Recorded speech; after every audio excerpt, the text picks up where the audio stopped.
She stood on the street corner, her clothes worn, her hands trembling. "Can I play for food?"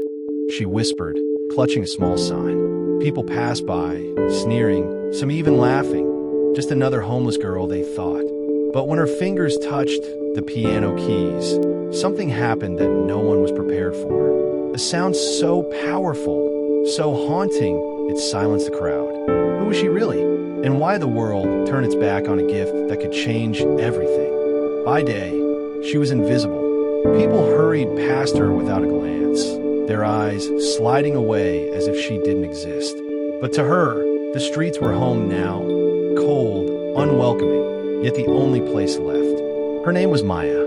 She was young, too young to know this much pain, but old enough to feel the sting of every cruel stare. Maya hadn't always lived this way. Once, she had a family, a roof overhead, and dreams bigger than the city skyline. Music was her heartbeat. The piano keys her escape from everything harsh in the world. But life, and the prejudice woven deep into it, had stripped her of stability, piece by piece, until she found herself with nothing but her talent, her sign, and her courage. Most days, she kept her head down. But on this day, something inside her whispered differently. She saw the old piano pushed against the wall of a cafe, abandoned, barely in tune. Her stomach growled, her hands shook, but her heart told her, play. What Maya didn't know was that the moment her fingers touched those keys, the laughter around her would turn into silence. That the very people who mocked her would witness something unforgettable. But before all that, there was the setup, the cruel judgment of strangers who couldn't see past her skin, her clothes, her pain. This was the day everything changed. The first notes were shaky, hesitant, like a secret being whispered into a crowd that wasn't ready to listen. Maya's fingers trembled on the keys. Her body hunched as if she expected another insult, another laugh. And at first, that's exactly what came. A group of teenagers nearby smirked, pointing at her. "Look at her," one of them sneered. "Begging with a broken piano. What's she gonna play, the trash can blues?" Laughter rippled through the bystanders. Some people shook their heads, others crossed the street, unwilling to even give her a chance. To them, she wasn't a musician. She wasn't even a person. She was just a stereotype, homeless, poor, black, forgotten. But then something shifted. Maya closed her eyes.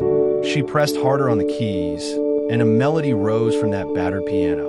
The sound was haunting, raw. Every note soaked with pain, every chord telling a story words could never hold. It wasn't perfect, but it was powerful. And slowly, the laughter began to fade. Heads turned. Conversation stopped.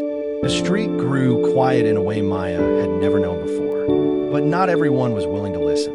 From the cafe door, a man in a pressed white shirt stormed out. The manager, his face tightened when he saw her. "Hey," he barked. "Get away from that piano. This isn't a shelter. You don't belong here." Maya froze. Her hands hovered above the keys. The crowd stirred, whispering, some glancing at the man, others at Maya. For a moment, she considered standing, walking away like she always did. That was the safer choice, the expected choice. But something inside her refused. She looked at him, not with anger, but with quiet defiance, and played louder. The man's jaw clenched. I said stop. He moved closer, his voice sharp, cutting through the music. A couple of onlookers murmured, "She's not hurting anyone." But the man wasn't listening. To him, she wasn't music, she was trouble. And then came the moment Maya feared most. He reached for her arm, ready to drag. The cafe manager's hand hovered, his shadow falling across Maya's small frame. The crowd shifted uneasily, torn between stepping in and staying silent. Maya's music swelled, each note daring him to do what everyone feared he might. The tension was unbearable, her melody against his authority, her truth against his prejudice. Then it happened. He grabbed her arm, yanking her away from the keys. The piano let out a sharp, broken chord as her hand slipped. Gasps cut through the street. Maya stumbled but caught herself, her eyes flashing with both fear and fire. "Enough!" the man shouted. "You people come here begging, disturbing customers." Those words, "you people," hung in the air like poison. The crowd froze. Some lowered their heads, others clenched their fists. It wasn't just about Maya anymore. Everyone could feel it.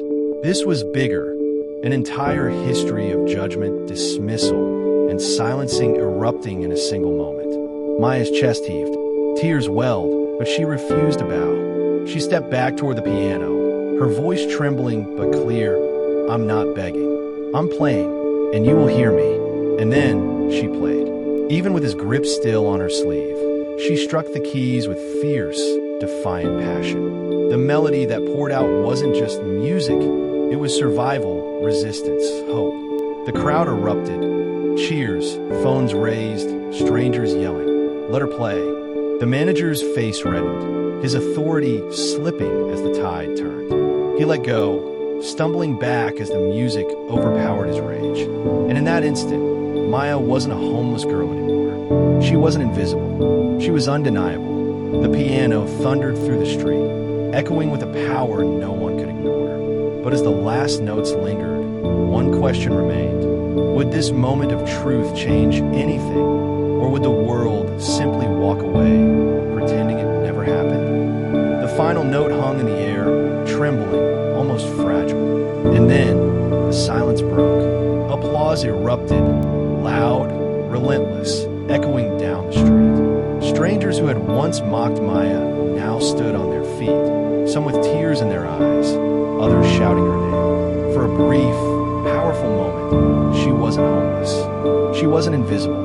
She was exactly what she had always been, a musician, a prodigy, a voice the world had tried to bury.